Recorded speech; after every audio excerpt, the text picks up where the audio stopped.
Good evening, everybody. All right, very good. Thank you for being here tonight. It's a full house, and I really appreciate everybody being here. And it looks like we have some honored guests, and hopefully they'll come up and address the commission as well.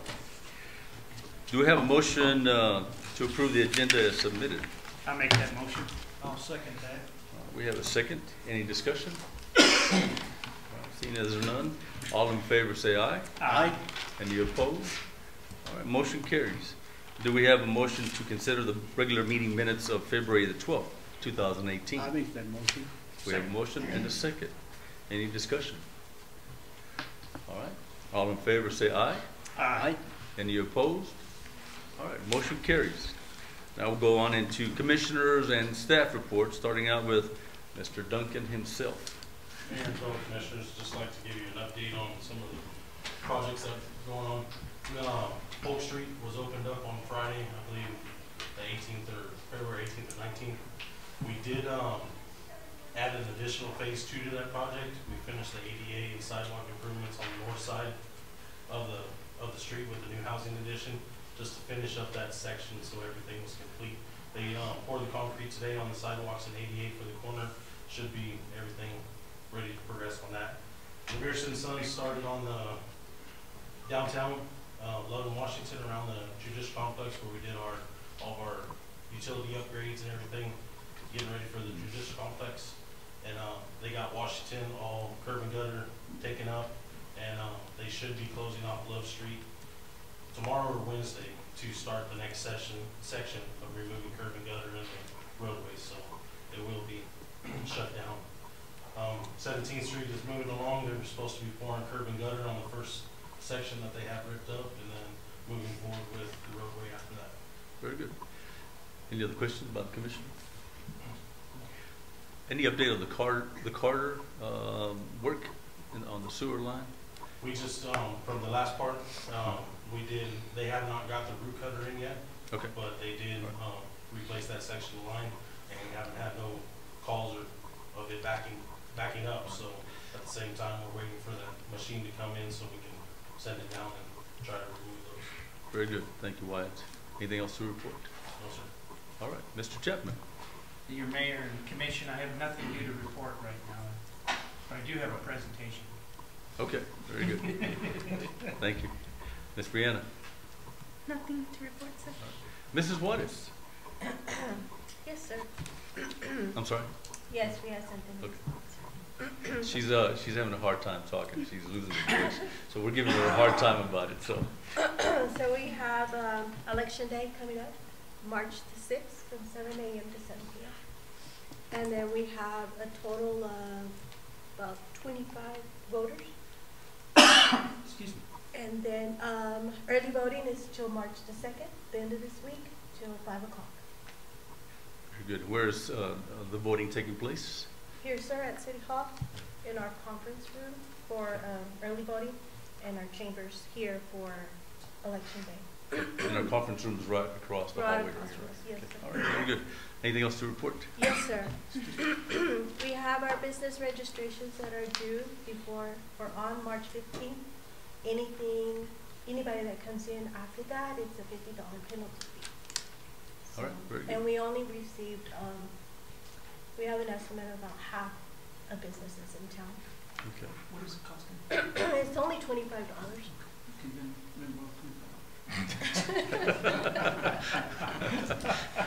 Every day. All right. And that's all, sir. Okay. Thank you very much. Commissioner Sanchez. I have nothing to report at the time. Very good. Very good. Commissioner Butcher. I have nothing at this time myself.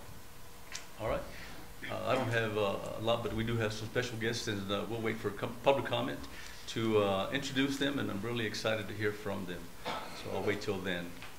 Commissioner Trujillo. No, I have nothing to report. Thank you. Chief. Nothing to report, sir. Very good. Chief, number 2. Nothing to report, sir. Or are you number 1? Yeah, it's 1 right now. He's number 2? Yeah. Okay, I got you. No argument there, huh? No. All right. James. Yes, sir. Mayor Commissioners, last week, Wednesday and Thursday, we had our MRA workshop. which went over, I think, was very successful. Wednesday or Thursday evening, we actually had the public presentation of the draft components of the plan. We did live stream that.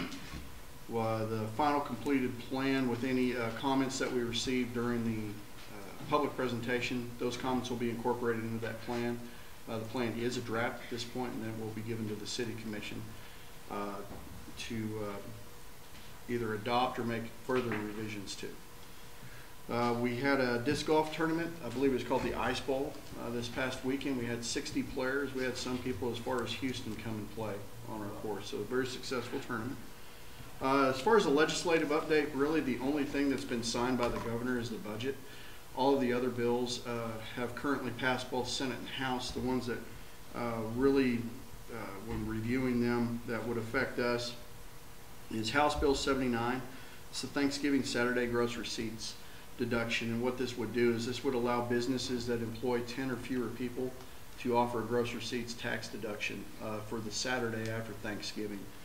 There is a $500 cap on each item, and there's a list of different items that would be eligible for purchase. And the intent of this bill was to boost sales at small local businesses during the after Thanksgiving sales. House Bill 98 is the Local Election Act. I know that we had all discussed this before at the Municipal League, but this is really designed to increase voter turnout because you have a lot of special election districts or district elections throughout the year. They wanted to increase voter turnout. So this act would actually change the date of the regular local elections to the first Monday after the first Tuesday in June. So instead of our regular municipal election being in March, it would get moved to June in each odd numbered year. Your terms of office would then start July 1st. There would be the creation of a local election fund to cover the state and county costs of elections held under the act. It's essentially $250 per $1 million of local government's general fund expenditures. So it would cost us about $2,300 a year that we would pay to the state. The bill does allow for an opt-out by municipalities that in order for us to opt out of this, it would mean that we would incur all of our election costs, which we already currently do. And it will keep our election to the same date in even numbered years, which is the first Tuesday in March. The opt-out would require adoption of an ordinance, at least by January 30th of the year of the election, or the year before the election. The only other items that are kind of outstanding is Senate Bill 245, which are capital outlay reauthorizations. We did submit 3. We have 3 capital outlay projects that we needed reauthorized. One was for about $43,000. It's grant funding remaining for the radio read water meter project. This would allow us to re-obligate the funds to upgrade our SCADA system for our wastewater treatment facility. We had a phase 1 budgeted for this year. However, with this reauthorization, that project will get moved to next fiscal year, and we'll be able to do 100% of the project at that time. We also own our 2 water well project grants because of various things with bidding issues that we've encountered. We did request an extension of time to allow that grant funding to be expended no later than June 30th of 2020. House Bill 306 was the capital outlay bill, severance bond tax projects.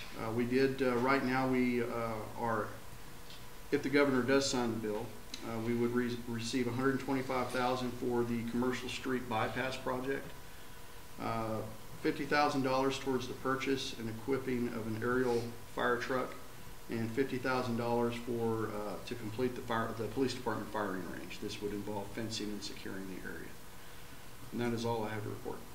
Very good. Any questions? No, James, the only thing is, on our next meeting, can you get us updated on the Main Street, reconstruction of Main Street road? Sure. Well, Mayor and Commissioners, the only update that I have is that they haven't finalized the design yet, and that was as of last Wednesday. And the funding on that, I remember recalling Representative Gable saying that they may take the funding away for some unknown reason. That's the only concern I was. Correct. Right now, I'll dig down into the state budget bill, but I know that the STIP, or State Transportation Improvement Plan, it still had $8 million budgeted for that project, but we'll research that bill to see if there's any big, I don't know that the actual budget is that detailed and concise in that House bill too, but we'll look and try to get you that information. Any other questions? All right, Mr. Sanderson, thank you so much for being here with us tonight. Thank you, sir. Anything to report to us? No, sir, not at this time. Besides Patrick being AWOL, is that correct? Okay. Thank you once again. I appreciate that. All right. Now we'll go on into public comment. Anybody that wishes to address the commission may do so at this time. If you'll step up to the podium, identify yourself, and if you would, keep it to about 3 minutes. We'd appreciate it very much.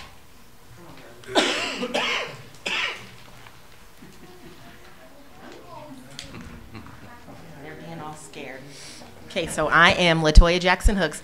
These are my little girlies. They, we just started a new all-star cheer program here. I did all-star cheer in Texas, and I really wanted it here because cheer it's nothing like Texas. We're probably 10 years behind Texas. And so I was so excited. We started out with 12 girls, and then our little Audra, come here. She comes to every single thing still. She did a back walkover and she broke her arm. Oh. She still comes to every single practice, every single event. She's there, and she's only 6. So she's super, super dedicated. Then we have Kaysen. She's in 2nd grade. Katie, she is in 5th grade. Halen is in 5th grade. Zyra's in 5th grade. This is Katie's twin, Kayla. She's in 5th grade. Paxton is the youngest, and she's in kindergarten. Briley is in 2nd grade. What grade are you in? Aubrey is in 5th grade. She's a Hobbs girl. Mallory is in 5th grade. She's a homeschooler, so she just declares what she wants to. Chris is in 3rd grade, and Jaylene is in 4th grade. So most of them go to school here in Lovington, except for, raise your hands if you're Hobbs girls. And you are not a Hobbs girl. And she's a Hobbs girl. Right. And we have competed already in 2 Lubbock competitions, 2 Dallas competitions. The last one was our biggest Dallas competition. We won overall, we won High Point, we won grand champion and national champion. So we're the first national champions to win in the state of New Mexico, which was pretty awesome. Wow. Yeah. So we have 2 more competitions. We have 1 more in 2 weeks. We go back to Dallas, and if we win highest point, we can get a bid to Hawaii. That's our goal, Hawaii. And then the next one after is the biggest competition. It's a 2-day national competition, and then if we win that one, we could get a bid to Atlanta to a different competition. So that's pretty much it. LaToya, if there are any parents here, would you introduce them as well? Yes, and sorry, this is my other coach. I'm so bad. This is Jessica, and she is Kaysen's mom. Oh, very good. Then we have Wanda and Kip Kirby. Would you stand up, parents? Stand up. Then we have Vonda Hill. All right. We have Jen, I'm not going to, Baeza. I probably messed it up. Weston Trammell, he is Jessica's other half. We have my parents who support me for every single thing, Willie and Luella Jackson. Then we have Rebecca Gaston, and we have Bree Hare, and we have, I'm not saying the last name, Antonio P. Preciado. And that's all of our people. Thank you very much, guys, for being here. Thank you for inviting us. Could we hear a cheer, maybe? Well, we don't really cheer. We stunt, we tumble, and we dance. So they don't really do any cheer. It's like a whole, it's way, yeah, they would probably show you a stunt in a heartbeat. We probably don't have enough room for that, though, right? Yeah. Oh, you could one right here, one right here. They can show you. Do your 2 start groups right here. Let's get it. Got it?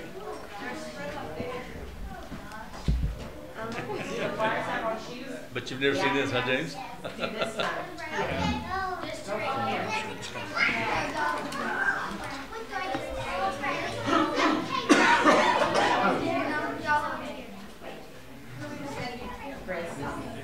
Okay, you ready?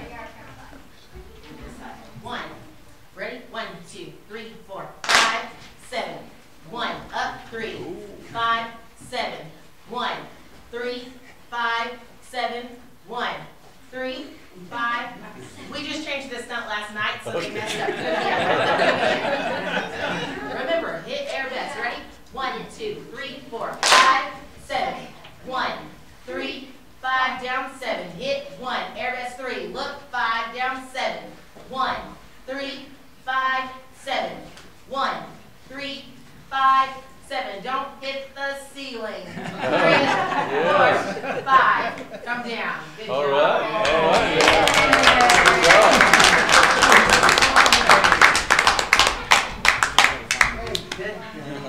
Thank you, girls and parents. Thank you very much. We expect big things from you guys, okay? The standard is high now. It is. Thank you, Latoya, and the coaches and the parents for everything you do for these kids. That's wonderful. We appreciate that very much. I'm glad you're doing this. Anything else from the commission? All right. Anybody else wishing to address the commission? Yes. My formidable opponent, yes, step up to the podium. I don't know how formidable I am, but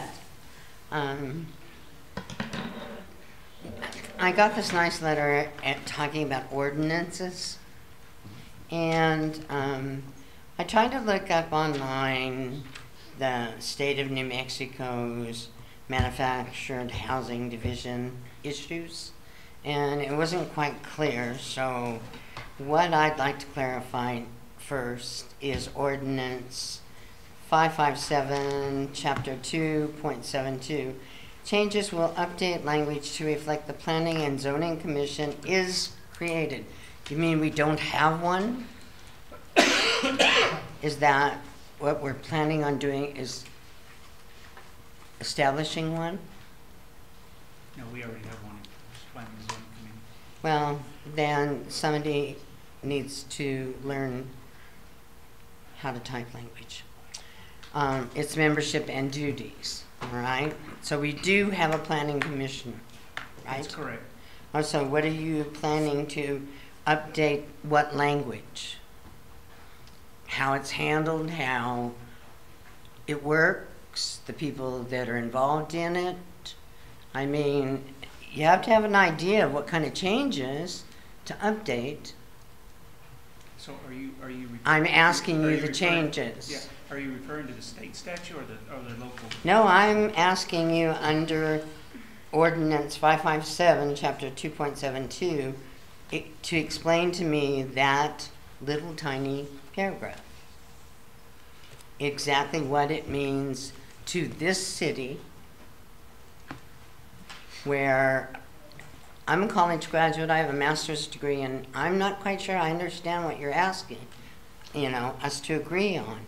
Changes will update language, okay, to reflect the Planning and Zoning Commission is created.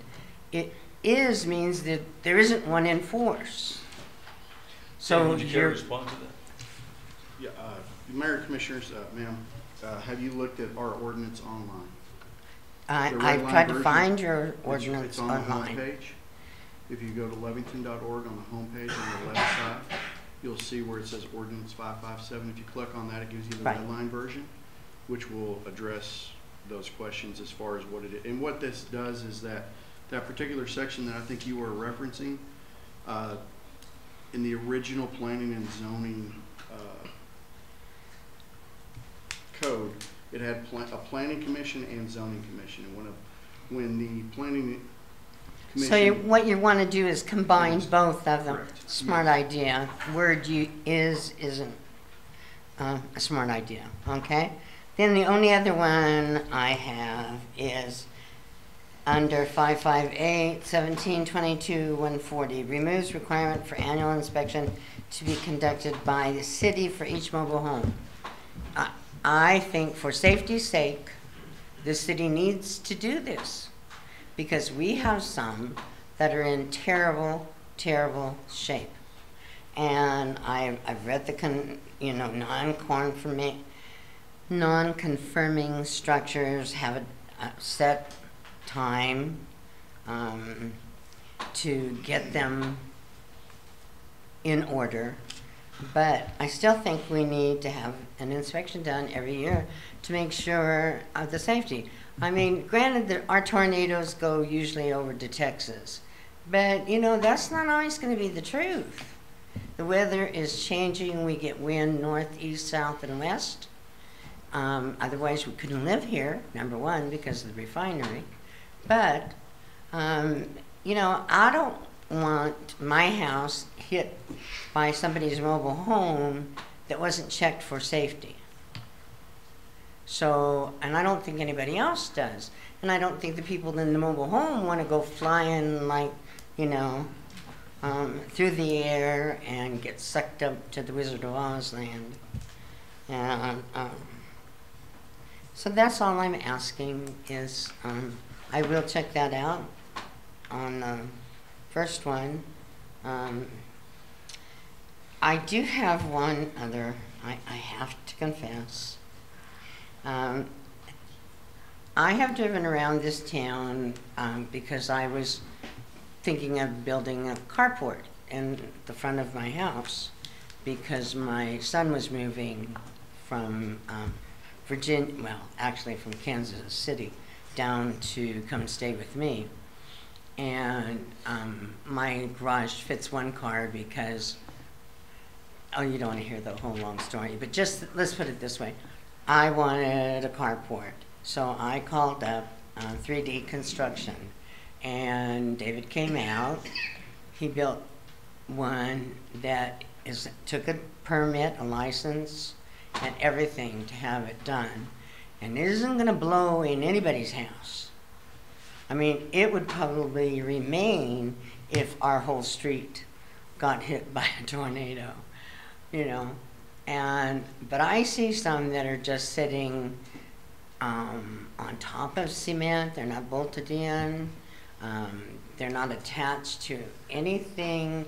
So they're going to go flying, and you know. And I'm just curious as to why,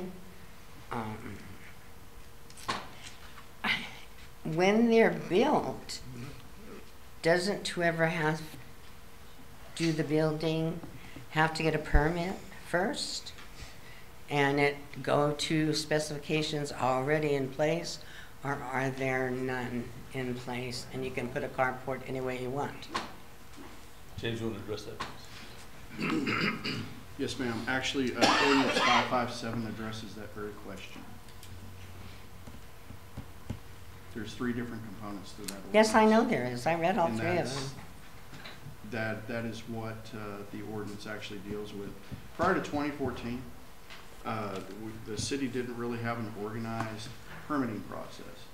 There was a lot of structures that, including carports or even accessory buildings, that were put up and there was no permit issued by the city. Also, there may not have been a permit that went with the state. So what this ordinance does is it does address those questions right there. As far as making sure that they are safe, they fall within the setbacks in the code. Well, does that mean that somebody could go out if they see one and check it out? I mean, like on 17th past the school, there's a whole row. Some have windows out, some have cardboard for windows. Cars are parked everywhere, and I mean, it doesn't look safe to me, and if there's kids there, you know, the safety is our children that I'm thinking about. Of course, mine are grown, but I still like little ones. I would encourage you to contact code enforcement. Code enforcement? Can go by. Yes, ma'am. Okay, thank you. Thank you, ma'am. Anybody else who wishes to address the commission at this time, then do so during public comment. Nobody? All right, thank you very much. We'll continue on. We'll go on into a proclamation that I am going to read, and Ms. Hooks, if you'll step up to the front, I'll give it, provide it to you, if I may. Is there anybody that could take pictures as we don't have the press here? Oh, very good. All right. Oh, don't let David do it.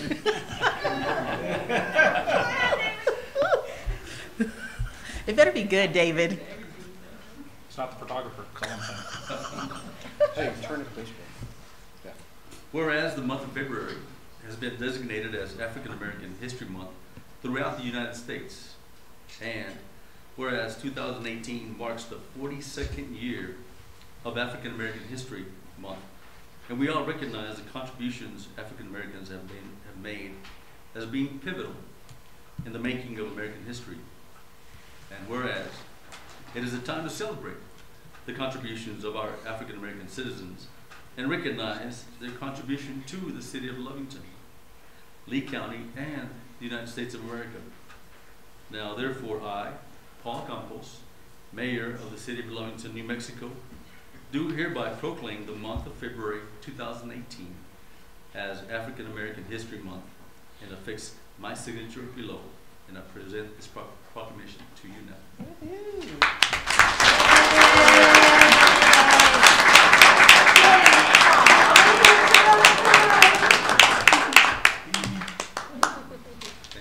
Thank you, Latoya. Good picture? Can we take a picture? I got it. She wants another picture. A good one, David. Like I said, You're gonna have to do a lot of photo op on phone. we're good. Did you put the skinny app on? Snapchat. Thank you, David.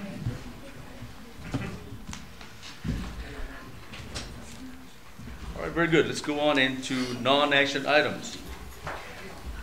Discussion of off-highway vehicle use on city roadways. James. Yes, sir. Mayor and Commissioners, we've been approached by several members of the community in regards to off-highway vehicle use. Actually, the state of New Mexico amended the Off-Highway Motor Vehicle Act. And it actually permits OHVs or off-highway vehicles to operate on streets. They do this by empowering municipalities to amend their code to allow that, as far as regulating those that operate on municipal-owned streets. So we can actually legislate this to where it fits our community. Roswell, Artesia, and Hobbs have all adopted ordinance language to allow this in their communities. I believe Chief Rodriguez gave you copies of all three of those proposed ordinances. But going over the Roswell ordinance that we found, and actually there's a handout here, this colored handout, you can actually find online as well. But it specifies what language as far as how you're able to use it on public lands. But also there's a small section as far as the OHVs on paved roads found on the 3rd page. But to kind of go over what Roswell's did, the definition of the vehicle, basically, if you know what like a Polaris Ranger is, or there's Vikings, it's kind of what the picture looks like right up there. There's different makes and models, but the definition is that it's designed for travel on 4 or more non-highway tires. Okay, we're not talking about dirt bikes. It has a steering wheel, non-straddle seating, so you're not going to see quads running out there, or even 3-wheelers.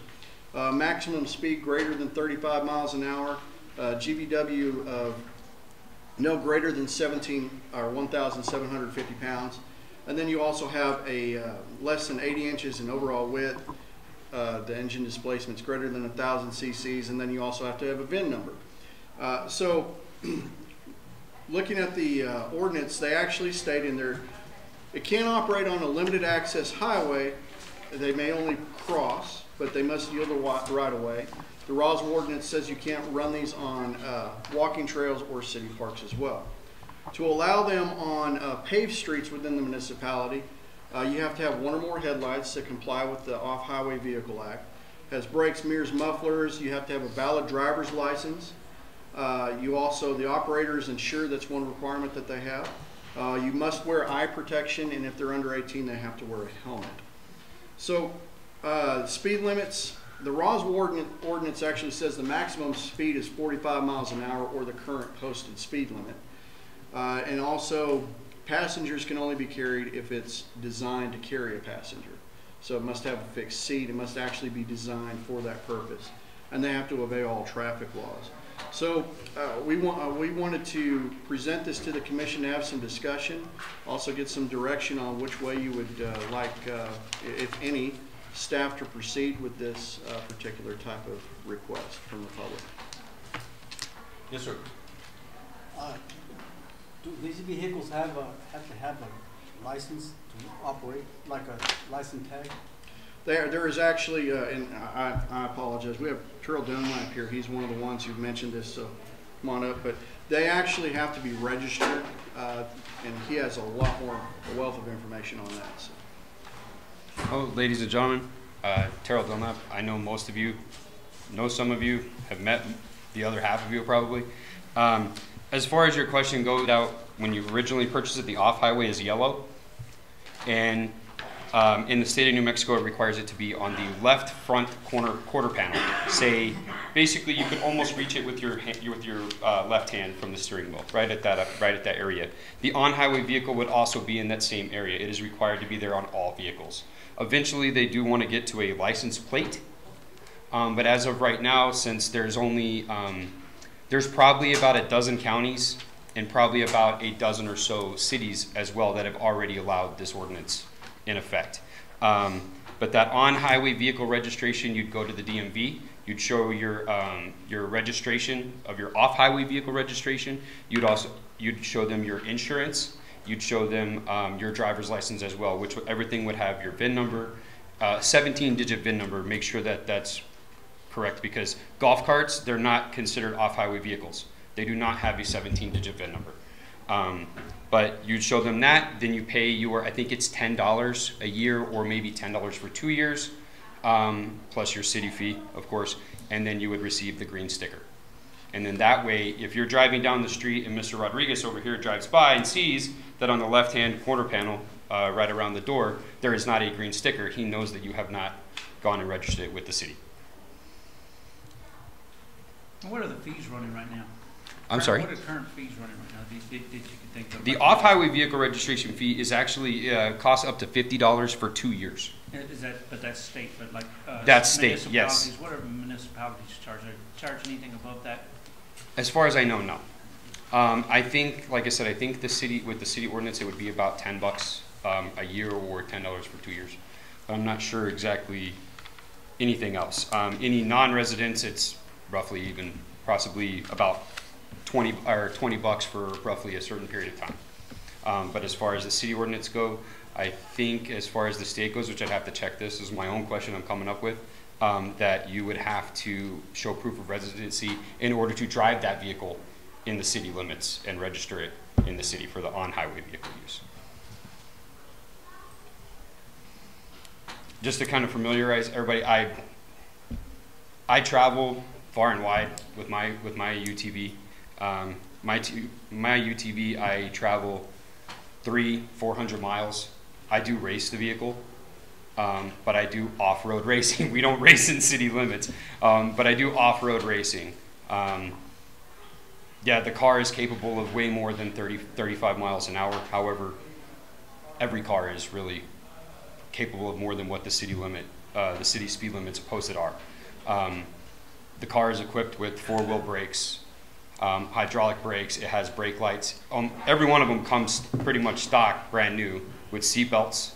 You know, there's no windows obstructing any view. So if you could see a seat belt, then somebody is wearing it or not.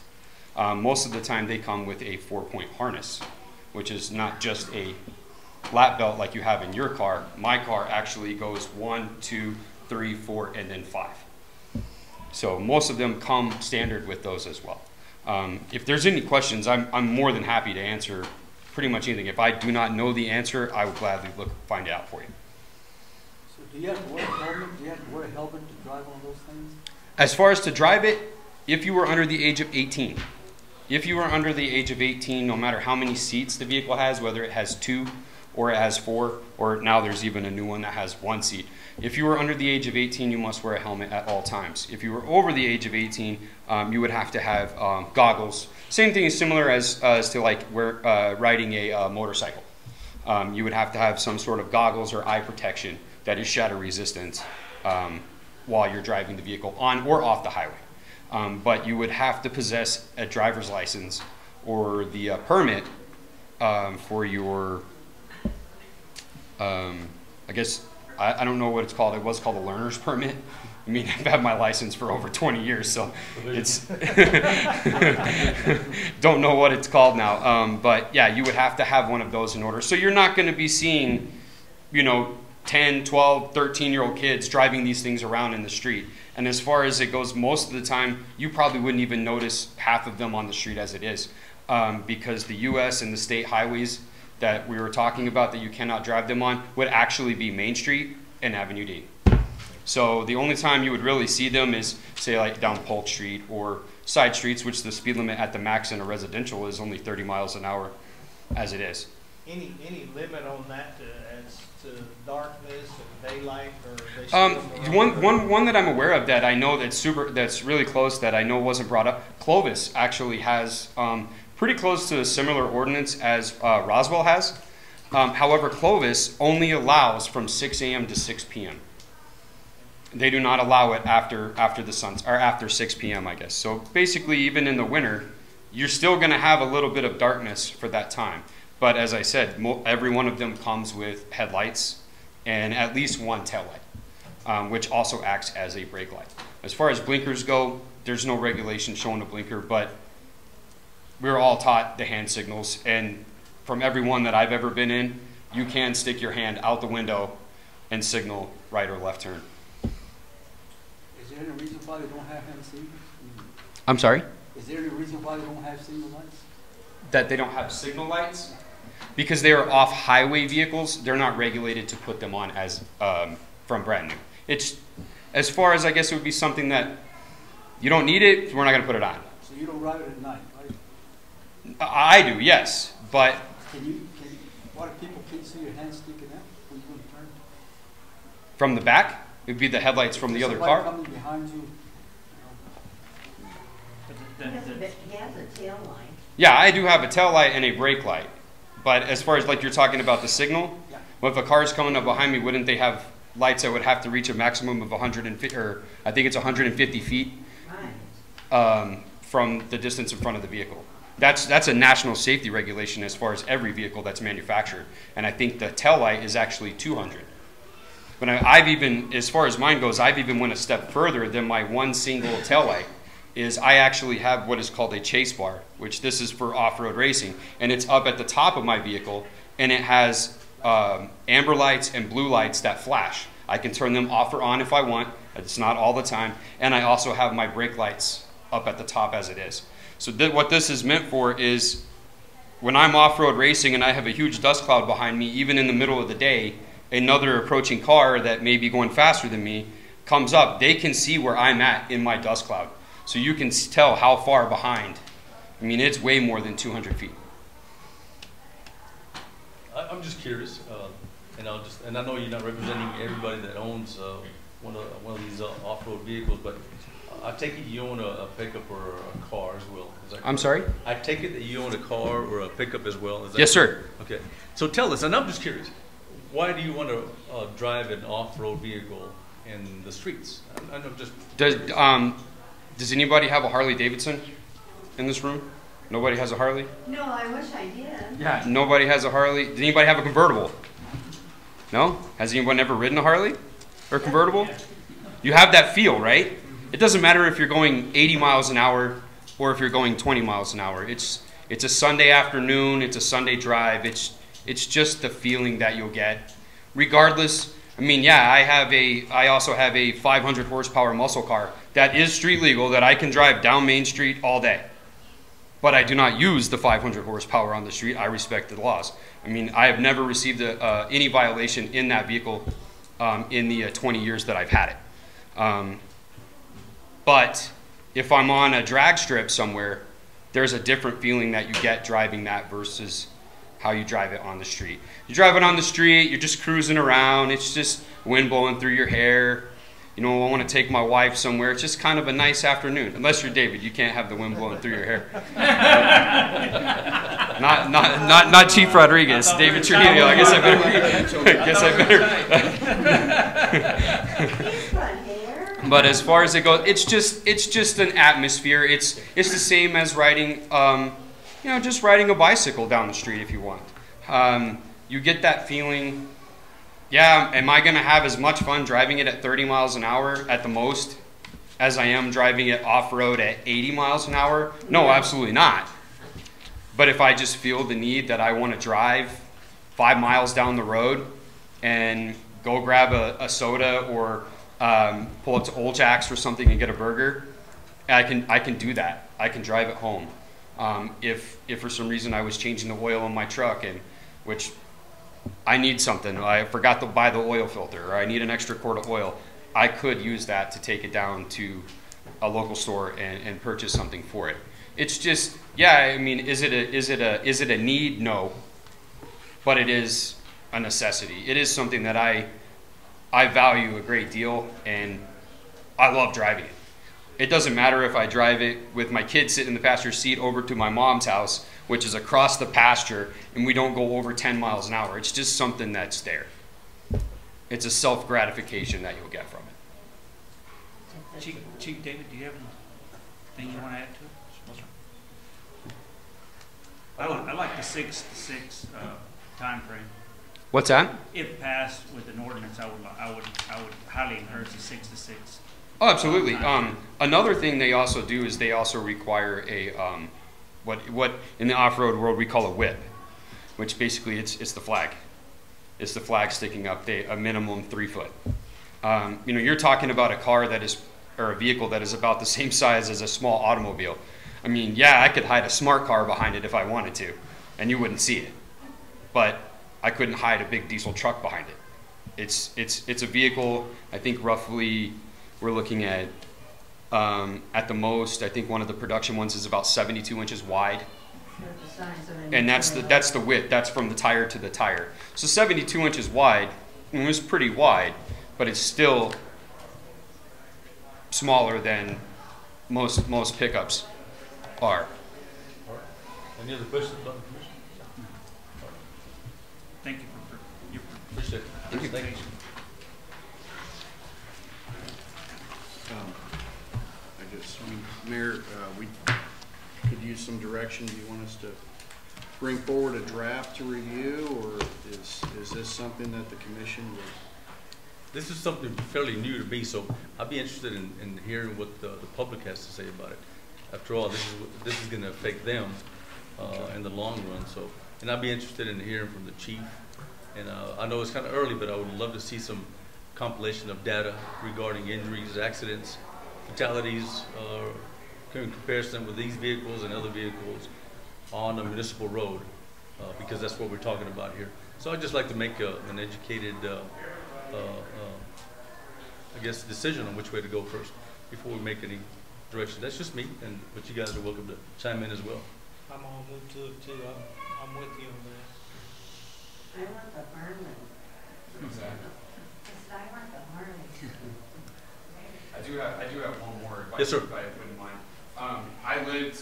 I lived in Phoenix, Arizona for roughly 12 years.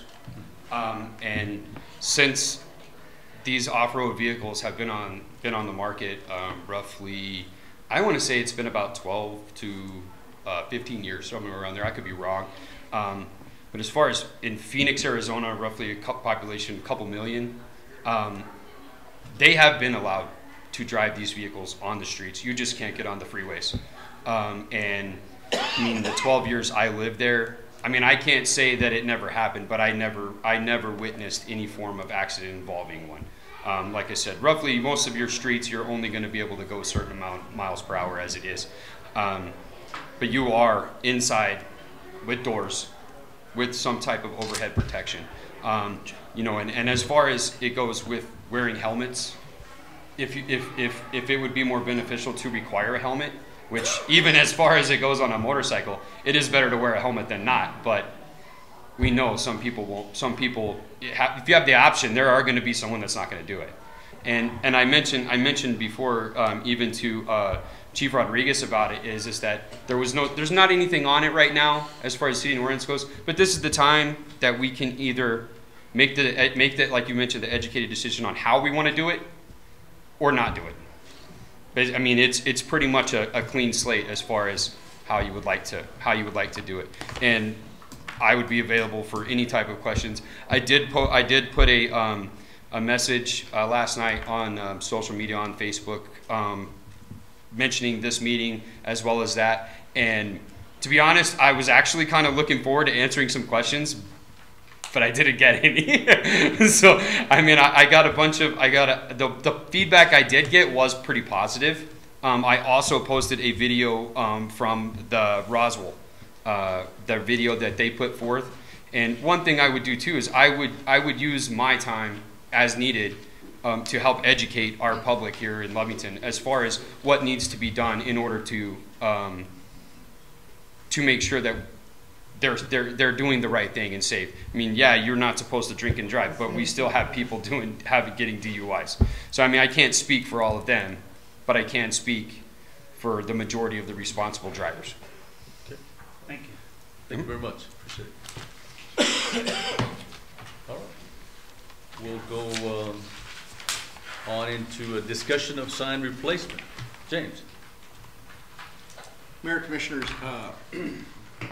as you may recall, back in January when we were talking about lodgers tax funding requests, one of the things that we wanted to do was start the replacement of our entryway signs, which frankly they need to be replaced. A couple weeks ago we had one that was taken out during an unfortunate accident.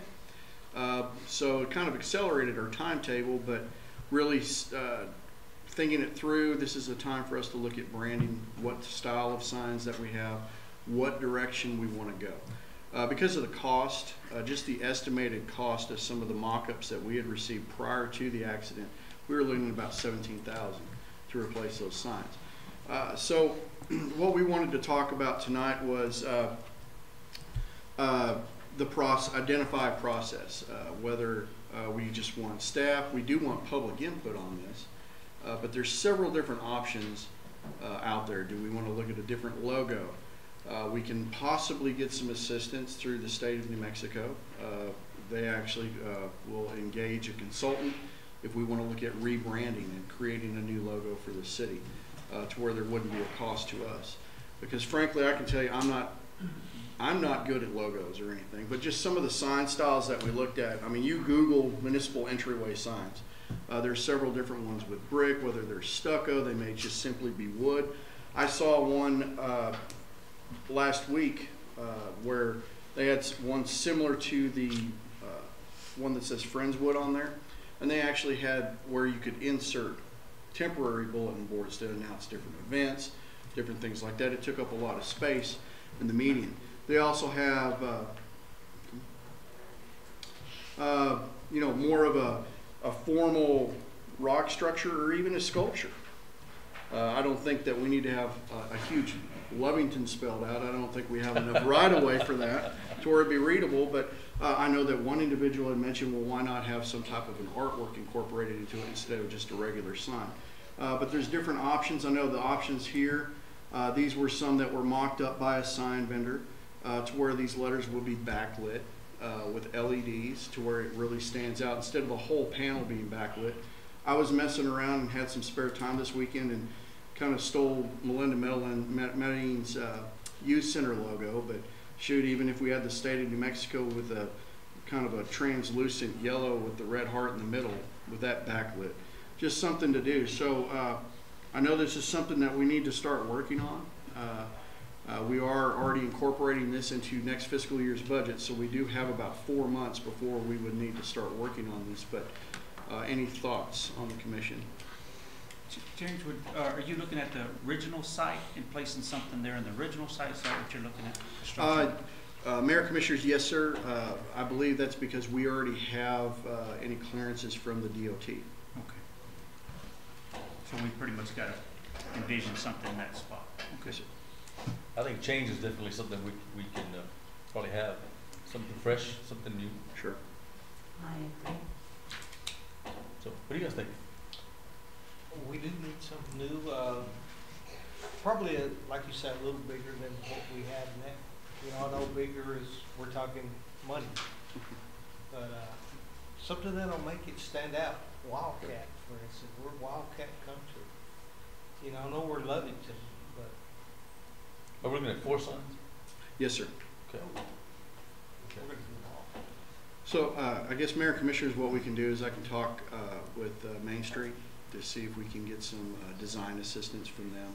Have a couple of different public meetings to get input, solicit input from the public as well as far as what kind of sign would you like to see. And then we can all arrive at some consensus, and then we can actually issue an RFP for the project. Very good. I think that's a good idea, this direction. Let's just move forward with something new. Sure. Right? Thank you, Chief. All right, we have a second. Is this Mr. Chapman? Yes, sir, Mayor and Commission. Go right ahead. I'm going to be following the slide, giving a presentation. That was. First of all, it's really bad. Well, this might be a little blunt, but one of the things that I really like is that the first point that we want to emphasize is that this financial audit came with an unmodified opinion, which of course is the best opinion we can get. Congratulations on that, by the way. Once again, thank you. Good job. Well, it doesn't mean that we've done a perfect job with everything we've done, but it does mean that we are in compliance, and that's really important. Then moving on from that, with our next slide, we show that I can't read what's on the next slide. Our financial highlights. And as you can see, our net position with the city, which simply means the difference between assets and liabilities, what we have left over, is over $29,492,000. And then, of course, that was decreased by over $3 million. The primary reason over last year, but the primary reason is the fact that we had a lot of asset disposals that occurred. Moving from that, you can see here with our change in net position based on revenues and expenditures, some things that we're faced with also.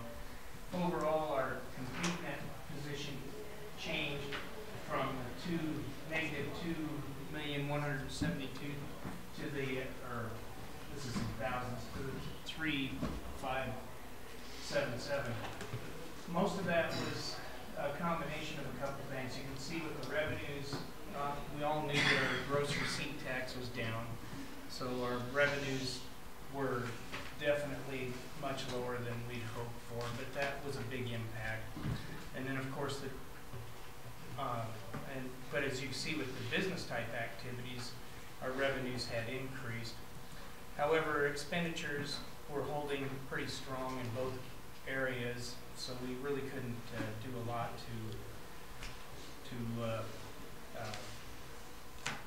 save on our assets, I guess is what I'm trying to say. Here. Yeah, go ahead. If I may, a couple of things, such as public safety, we saw that we had, some grant funding for the evidence facility. That project started. We also had the radio tower replacement to the tune of over $300,000 that actually occurred in this particular fiscal year. And as Gary had explained, in our water and sewer and solid waste and ambulance, we did purchase an ambulance replacement. In addition to the bulk of the expenses from our radio read water meter project also were incurred during that. Of course, that was primarily grant funded with some utilities funds matching. So we did keep our expenditures in line with what we had budgeted. And of course, we did anticipate the decrease in revenue just due to the economy. That's all I got. Love having a city manager here. And you can see this with the capital assets. You see the increase in both the general governmental activities and the business type activities. And it's mostly the water meter things for the business type activities. And then, as you mentioned, the tower and the evidence facility were a couple of main items related to the governmental side. And then the last thing we can show is a decrease in our long-term debt. One of the things that this shows that is pretty new for this particular audit is the fact that on the governmental side you see the amount, and that is our hold harmless bond. We've been steadily paying off the water and sewer loans that we have, but we're doing a good job of paying down on all these debts and have no problem doing that. Very good. Now we'll deal with the audit findings. This particular year we had some audit findings that were cleaned up from last fiscal year. I was hoping to be able to see that. Related to accounts receivables and some capital assets and journal entry controls and the maintenance of capital assets. There were a lot of different things that we needed to do to bring ourselves in better compliance with these things. So, for example, with the accounts receivables, we needed to show that we were actually had a system set up to track the receivables. And with the assets, we needed to show that we were consistently depreciating things in times that they should be. And with the journal entry controls, the big issue there was I just needed a piece of paper with all our journal entries showing that a different person approves and posts those activities than the person who created them. And on the maintenance of the capital assets, it's just really more of maintenance of our categorizing and our listing. It wasn't the maintenance of the items. If we move on, Gary, before we move on, let me ask you Yeah. quickly. How long were some of these findings in place before we were able to resolve them? the top one since 2003, or 2015, I'm sorry. That's Okay. what the first numbers tell us. Okay, very good. And those were when they were first brought to our attention. Okay. Now, in regards to what we have with this particular audit, we have a total of 9 audit findings. 5 of them are a material weakness, 1 a non-compliance, 2 significant deficiency, and 1 an other non-compliance. Of course, the material ones are the ones we want to avoid, but those are the ones we have the most of. And you can see what they are here. Internal controls over our cash, and that's a material weakness. And this was really due to a one-time transaction. It was $187,000 or $78,000 transaction that needed to be reported because we closed out 15 different checking accounts. And of course, now we have our migration into the Encode software. We now have a single pooled cash account that we're tracking all this. So we shouldn't have this issue in the future. With the next one, Gary, I'm sorry, is Encode totally online now? we have some little glitches and things to clean up on it, but yes, it's totally online now. And then with our next one, which is related to the preparation of accounts payables, again, this is another situation where because we've migrated to our new financial software, we now have a software that can track everything on a cash basis. And before we had some difficulties with our old software, so this should substantially reduce any issues we have with this. We'll be able to track what belongs in which fiscal year, and that's really what the issue is. And then with our next one, on the material side, it was deficiency in internal controls over proprietary and governmental revenues. And we've been working on policies and procedures to clearly, which is one part of what the real deficiency was, is we didn't have a specific written policy identifying what we're going to do on this, to clearly identify, how we're going to deal with keeping the vault closed, somebody working at the front register and this kind of stuff. So we're working on that one now and coming up with some very good policies to enforce real cash controls. And then the next one is a deficiency in internal controls over payroll transaction types. And again, the number one issue they had was the fact that with our old software, it didn't matter who the users were with our old MIP software. Anyone could go in and change somebody's salary or just alter anything related to payroll.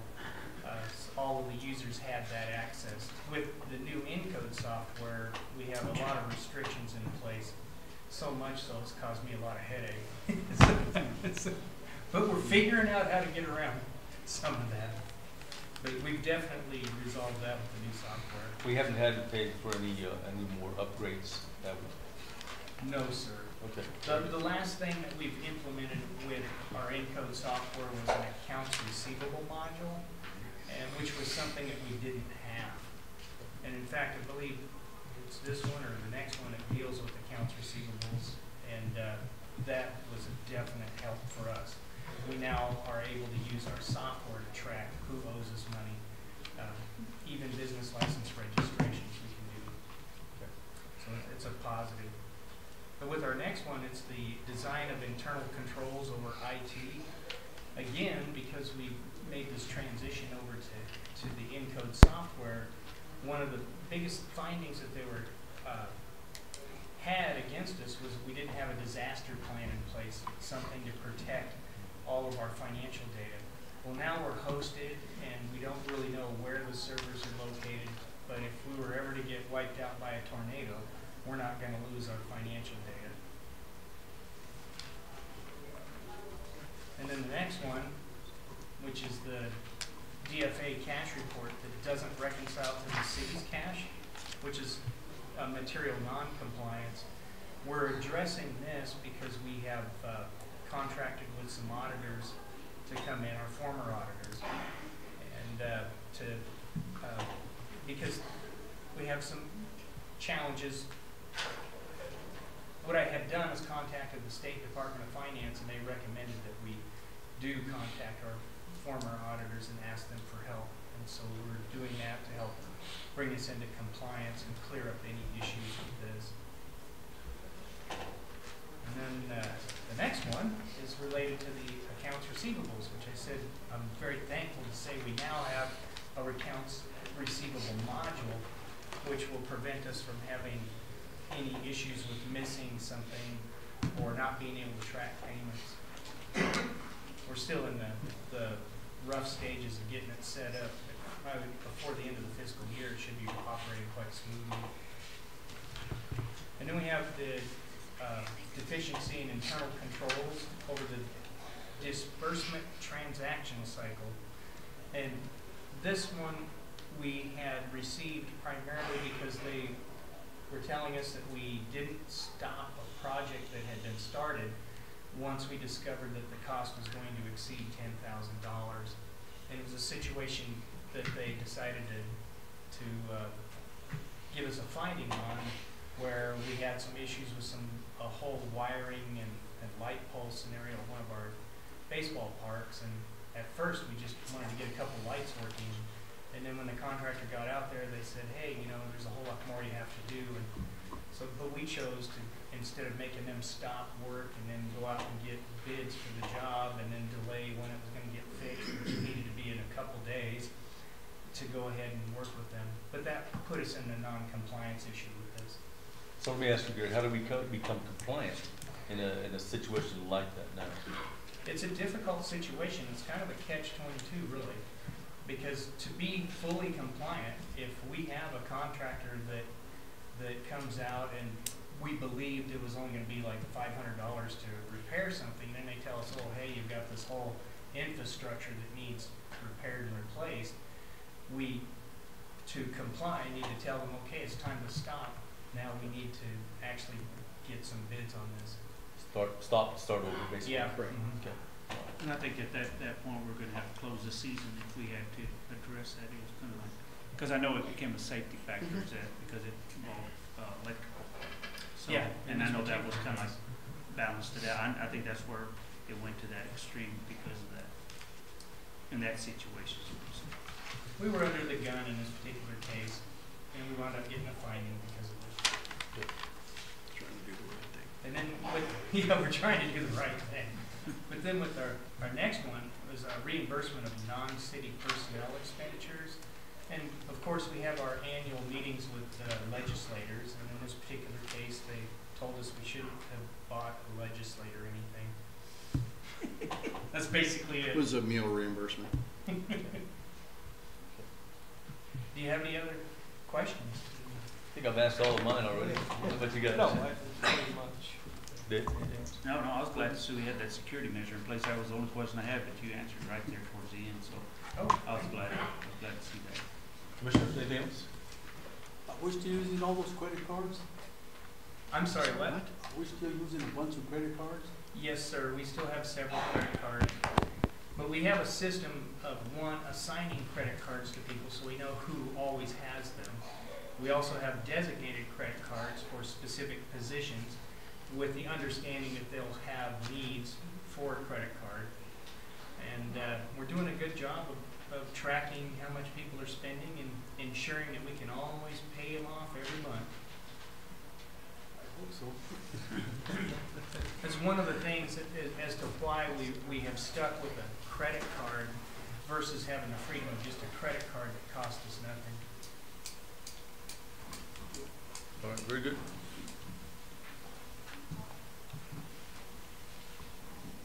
What else? Anything else on that, Gary? No, sir. Anything on the financial statement? Well, we brought up the highlights right away for you. Okay.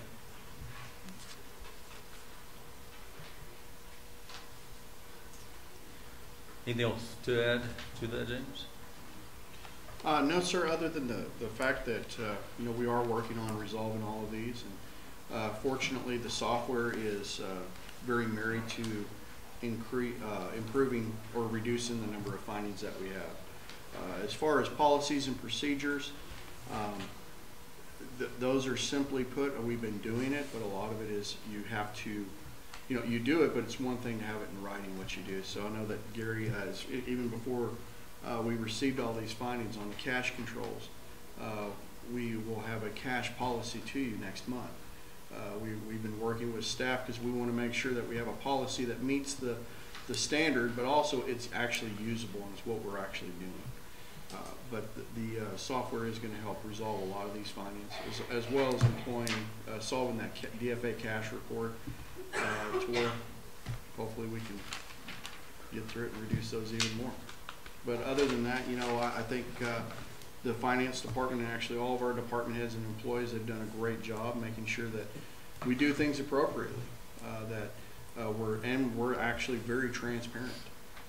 We want to make sure that all of those expenses that we have, they're out there. All you have to do is simply ask. We are trying to expand that to where it's a lot easier to get that information. I know that our new software allows that. It's very easy to pull up those reports.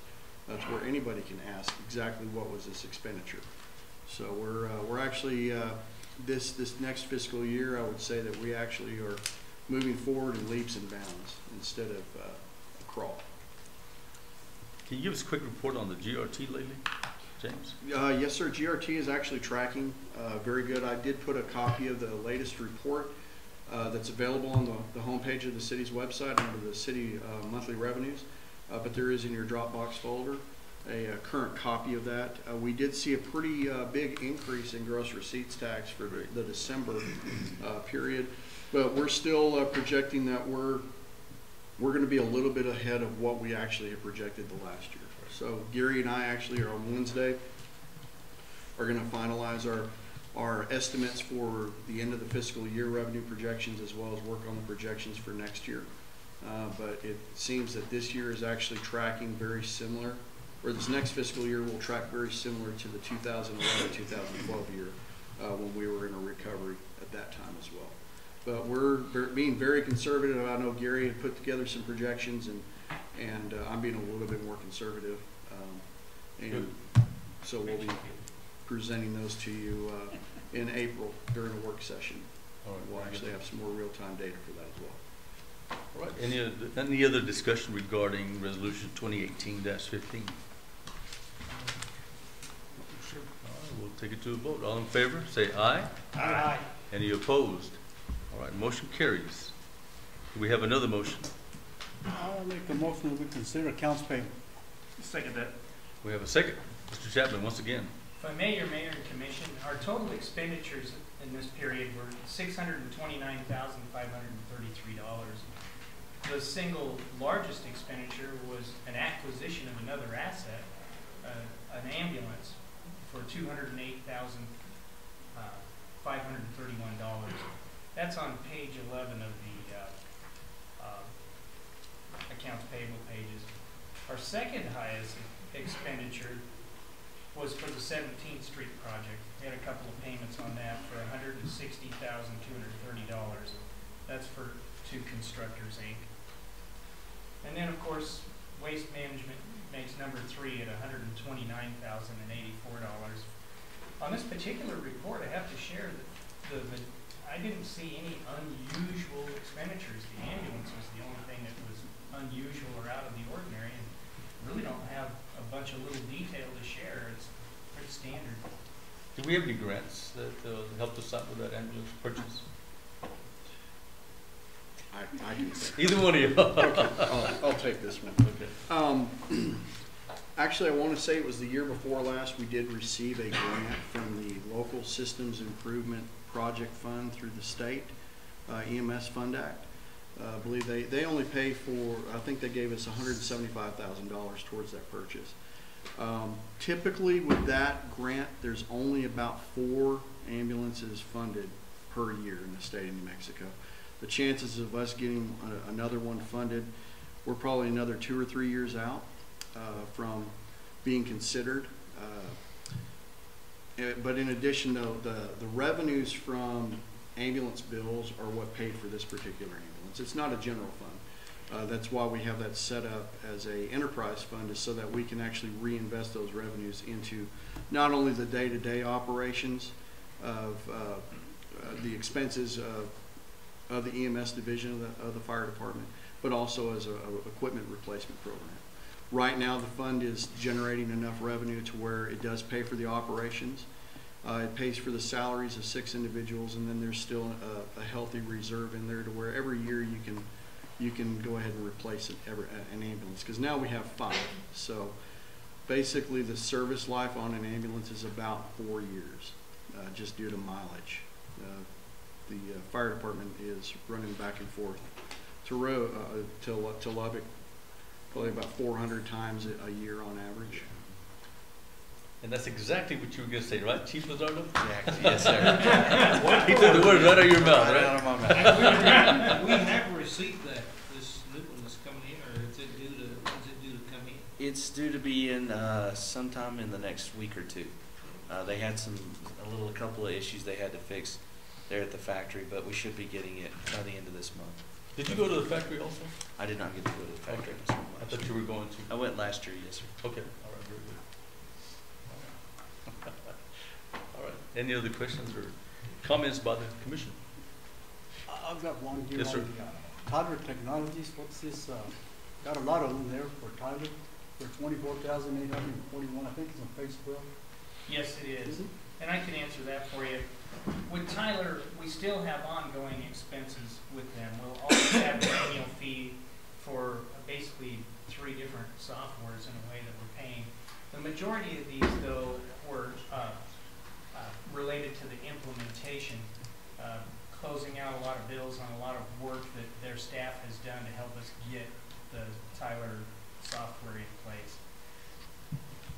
This is not a repeat thing, or you said you'll still be doing it ongoing? Yes, but bills like hopefully this, not this month. bills like this will become rare. For example, the fact that we had so many right here, we were paying for some stuff from November, December, and in January on this particular bill right here. So we had someone who came in 2 different times during the month of November, and so we paid for his lodging, his food, and then of course all of the setup and service that they had to do for those 2 different weeks. And then there is a scenario with our accounts receivables, which was the most recent one, where they had to design and do what they needed to do, which I don't know what it is. Just make the accounts receivables work for us. So do we have anyone in-house that's capable of doing this software? Or if we have problems, or we have to call them no matter what? We have to call them for support on the majority of things. We do have, between James and I, some administrative abilities related to changing passwords, or who has certain privileges, and just getting things set up for operating purposes.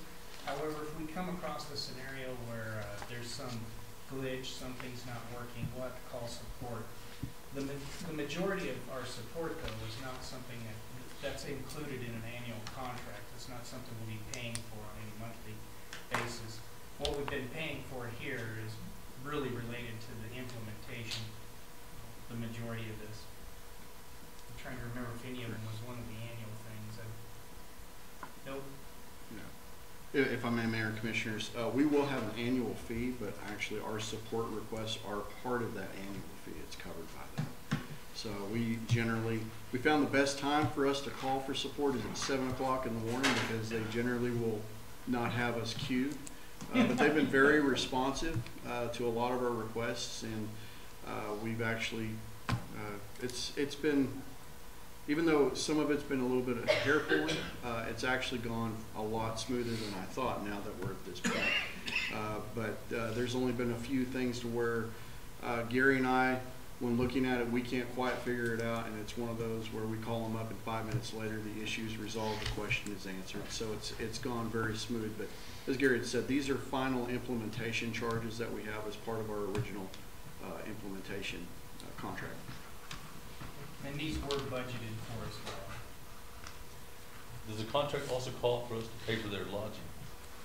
That was part of the original implementation agreement that we had. Very Yes, sir. I was just curious. All right, very good. Any other questions by the commission? Pay the bills. All right. All in favor, say aye. Aye. Any opposed? All right, motion carries. Do we have another motion? I make a motion, we go into closed session pursuant to section 10-15-1 NMSA 1978. Subsection H-8 regarding the purchase, acquisition, or disposition of real property or water rights, disposition of city real property, and potential purchase of real property and water rights. Do we have a second? From Commissioner Butcher. Ms. Waters, roll call, please. Commissioner Sanchez, Yes. Commissioner Trujillo, Yes. Commissioner Butcher, Yes. and Mayor Thomas. Yes, we will now go into closed session. Thank you.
You want anybody else?